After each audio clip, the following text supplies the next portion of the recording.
Hello, dear students, how are you? Voy a hablarles la primera parte en español y el resto voy a tratar de explicarlo todo en inglés.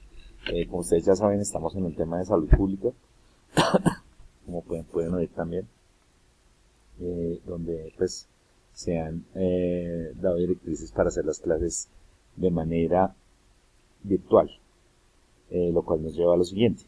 He diseñado un blog para este tipo de actividades en donde ustedes estas 2 semanas van a desarrollar unas guías. ¿Okay?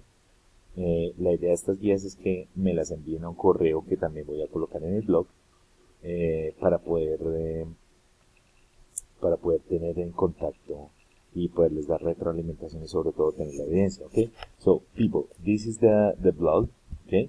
The name of the blog is senavillarrica.blogspot.com, and you have the image, the principal image, which is 2 apprentices, and here you have the explanation of the purpose of the blog. I'm going to read it for you. I hope you're having an excellent time. Remember that this is a blog where you can work and show me the necessary evidence. Here is the first post of this week. Okay, so when you scroll down, you find 2 links for activities related to the simple present. Okay, in this part I'm going to post the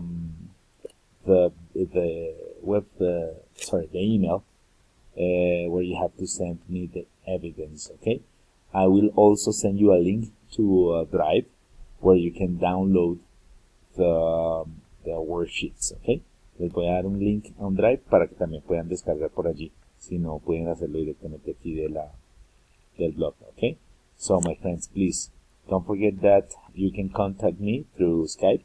It's Luis Garzon85 in case you have questions or things to say. Okay, so remember, this is the blog where you will find all the information related to our classes. Okay, thank you so much. Bye bye.